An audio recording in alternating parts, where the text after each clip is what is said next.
வணக்கம் நேயர்களே. பார்த்தேன், ரசித்தேன், படித்தேனுக்கு உங்களை அன்புடன் வரவேற்பது சுதா ஆழ்வான்.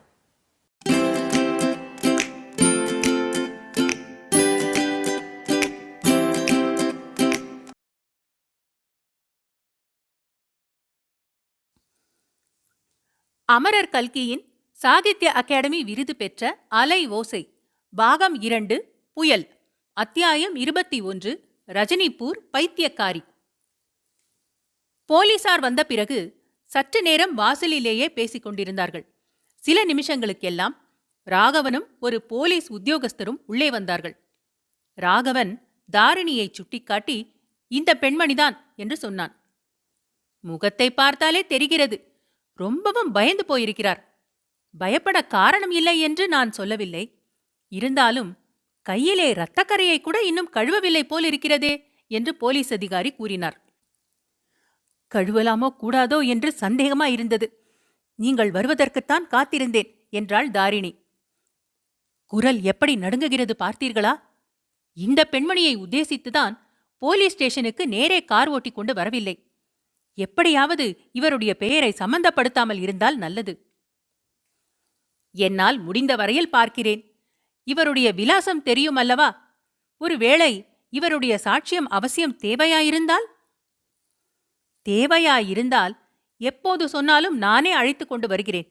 ஆனால் அதற்கு தேவையில்லாமல் பார்த்து கொண்டால் நல்லது.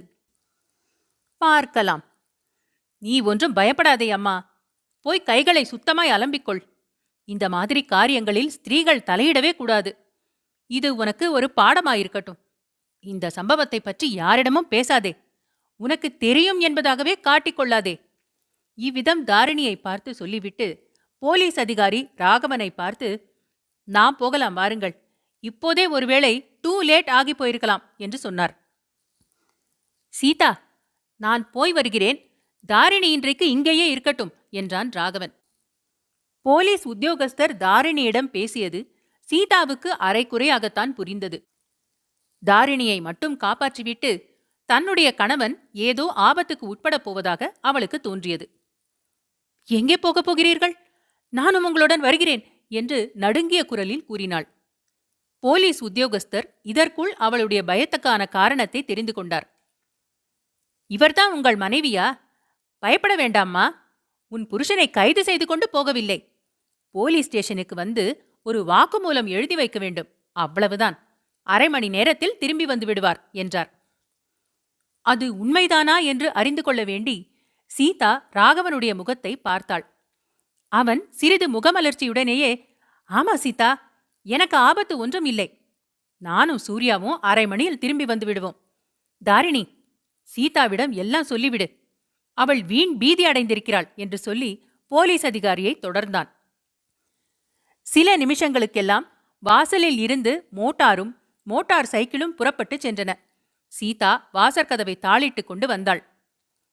இனிமேல் நான் இந்த காரில் ஏறவே மாட்டேன். என் குழந்தையையும் ஏறவிட மாட்டேன். காரை உடனே விற்றுவிட்டு வேறு வாங்க வேண்டியதுதான் என்றாள். ஆமாம், இந்த காரில் என்னை ஏறச் சொன்னால் கூட ஏறமாட்டேன். நீ இவ்வளவு தைரியமா இருப்பதே எனக்கு ஆச்சரியமா இருக்கிறது என்றாள் தாரிணி. என் மாமியார் இந்த சமயம் இங்கே இருந்திருந்தால் ஒரே ரகளையாக போயிருக்கும். அவருக்கு ஒருவேளை வைத்தியம் செய்யும்படி கூட ஆயிருக்கும். நல்ல வேளையாக குழந்தை வசந்தியும் தூங்கிப் போய்விட்டாள். சீதா, உன் குழந்தையை பார்க்க எனக்கு ஆவலாயிருக்கிறது. முதலில் கைகளை கழுவிக்கொள்கிறேன். கை அலம்புவது மட்டும் என்ன, ஸ்நானமே செய்தாலும் நல்லதுதான். குழாய் தண்ணீரில் ஸ்நானம் செய்தால் மட்டும் போதாது, கங்கைக்கு போய் ஸ்நானம் செய்ய வேண்டும் என்று சொன்னாள். இப்போதைக்கு குழாயில் ஸ்நானம் செய்து வையுங்கள். கங்கா ஸ்நானம் பிறகு பார்த்து கொள்ளலாம் என்று சீதா சொல்லி வீட்டின் முன்புறத்தில் இருந்த ஸ்நான அறைக்கு அழைத்துச் சென்றாள். வீட்டின் பின்பக்கம் போவதற்கே அவளுக்கு தைரியம் வரவில்லை.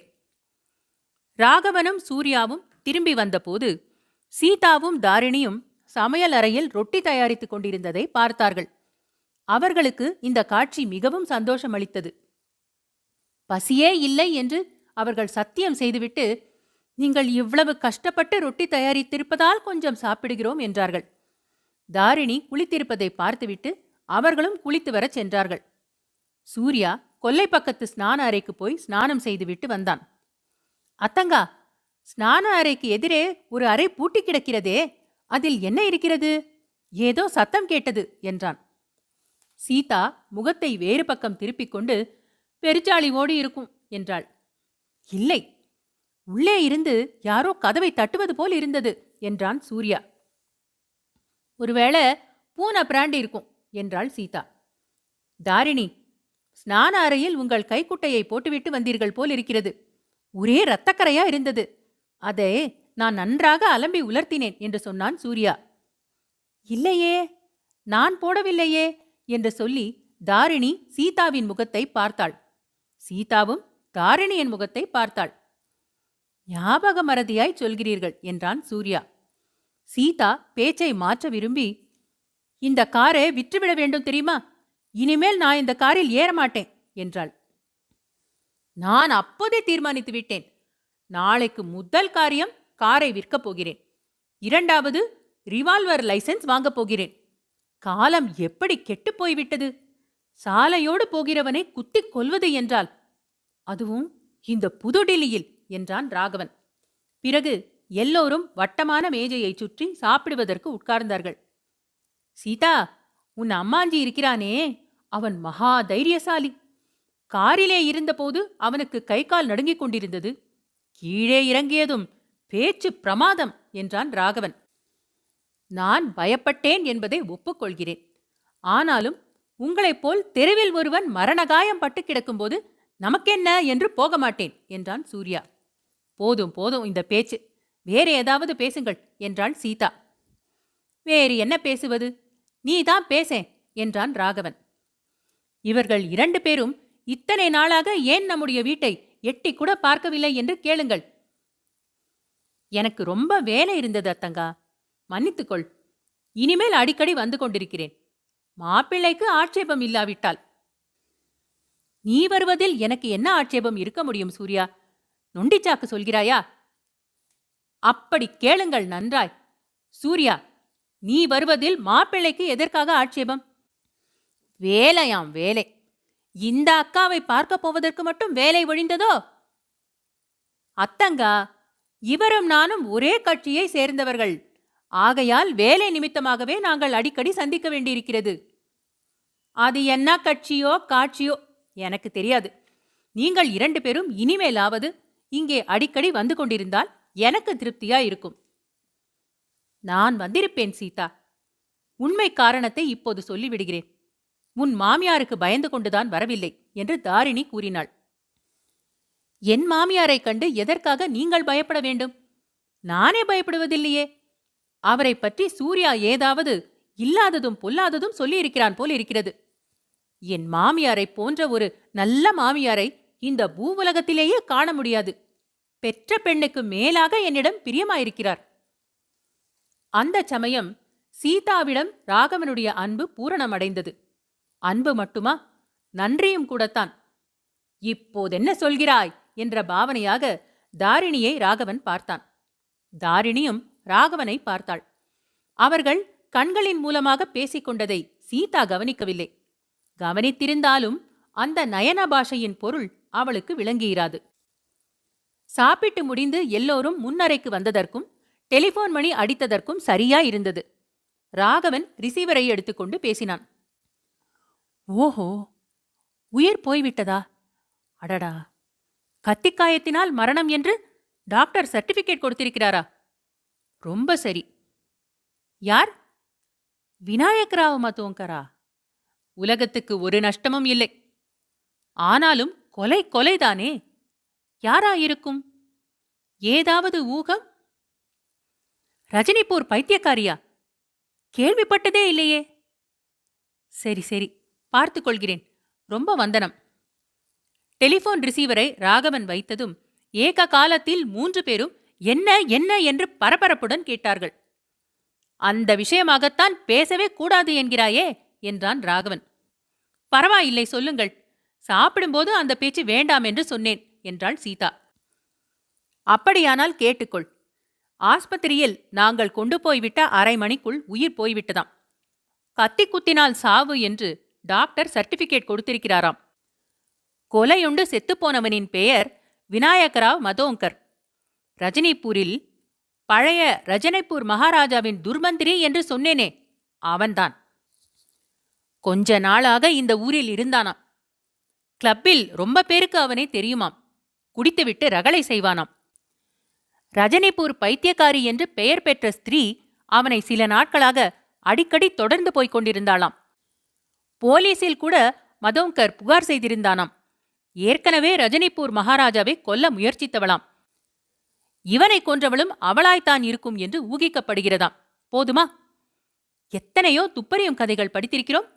அவற்றை எல்லாம் இந்த உண்மைச் சம்பவம் தோற்கடித்து விடுகிறதா இல்லையா? ஏன் எல்லாரும் இப்படி மௌனம் சாதிக்கிறீர்கள்? சீதா, உனக்கு துப்பறியும் கதைகள் ரொம்ப பிடிக்குமா?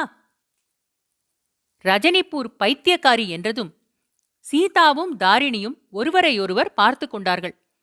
2 பேருடைய பார்வையும் பயங்கரத்தையும் பரிதாபத்தையும் வெளியிட்டன. சீதாவை கூப்பிட்டு ராகவன் குறிப்பாக கேட்டதும், இந்த மாதிரி விஷயமெல்லாம் கதையோடு இருந்தால் நன்றாயிருக்கும், உண்மையில் நடக்கக்கூடாது என்றாள். எனக்கு என்ன தோன்றுகிறது தெரியுமா? ரஜினிபூர் பைத்தியக்காரியைப் போல் இன்னும் பலர் தோன்ற வேண்டும். அப்போதுதான் நம் நாட்டு சுதேச ராஜாக்களுக்கும் அவர்களுடைய துர்மந்திரிகளுக்கும் புத்தி வரும் என்றான் சூர்யா. சுதேச ராஜாக்களிடம் உனக்கு என்னடா அப்பா அவ்வளவு கோபம் என்றான் ராகவன். அவர்களுடைய விவாதம் நடந்தபோது சீதாவின் மனமெல்லாம் கொல்லைப்புறத்து பூட்டிய அறையிலே இருந்தது. ரஜினிபூர் பைத்தியக்காரி என்பவள் அந்த வீட்டிலேயே அப்போது இருக்கிறாள். தான் அதை அங்கு உள்ளவர்கள் யாரிடமாவது சொல்ல வேண்டுமோ? சொன்னால் என்ன விபரீதம் வருமோ? சொல்லாவிட்டால் என்ன விபரீதம் நேருமோ? தாரிணியின் சொந்த தாயாரோ அல்லது வளர்ப்பு தாயாரோ அவள். தன் தாயார் கொலைகாரி என்பது தாரிணிக்கு தெரிந்தால் எப்படி இருக்கும்? ஒருவேளை தெரிந்தே இருக்குமோ? அவளை பார்த்து தன் பெற்றோர்கள் யார் என்பதை தாரிணி தெரிந்து கொள்ள விரும்பினாள் அல்லவா? அதற்கு இனிமேல் சந்தர்ப்பம் கிடைக்குமா? தாரிணியின் தாயார் உண்மையில் அந்த பைத்தியக்காரிதான்.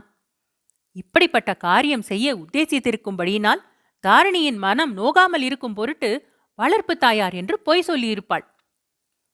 சட்டென்று இன்னொரு விஷயம் சீதாவுக்கு ஞாபகம் வந்தது. அந்த பைத்தியக்காரி தன்னிடமும் தன் தாயாரிடமும் எதற்காக அவ்வளவு அபிமானம் காட்டினாள்? எதற்காக தனக்கு ரத்தினஹாரமும் பணமும் கொடுத்தாள்? இதன் காரணத்தை தெரிந்து கொள்ள வேண்டும் என்னும் ஆசை சீதாவின் மனத்தில் மற்ற எல்லா எண்ணங்களையும் அடக்கிக் கொண்டு மேலே எழுந்தது. அதோடு அந்த கொலைக்காரி அளித்த ரத்தினமாலையை இனிமேல் அணிந்து கொள்ளக்கூடாது என்ற எண்ணமும் உதித்தது. அத்தியாயம் 21 ரஜினிபூர் பைத்தியக்காரி நிறைவுற்றது. அன்பான நேயர்களே, இது போன்ற மேலும் சுவையான கதைகள் மற்றும் கட்டுரைகள் கேட்க பார்த்தேன், ரசித்தேன், படித்தேன் எங்கள் சேனலுக்கு சப்ஸ்கிரைப் செய்யுங்கள். பொன்னியின் செல்வன், சிவகாமியின் சபதம், பார்த்திபன் கனவு போன்றவை பிளேலிஸ்டுகளாக வரிசைப்படுத்தப்பட்டிருக்கின்றன. ஏனைய பிற கதைகளையும் நீங்கள் கேட்டு மகிழலாம். தமிழ் கதைகள் கேட்க ஆர்வம் உள்ள உங்கள் குடும்பத்தார் மற்றும் நண்பர்களிடம் பகிருங்கள். மிக்க நன்றி.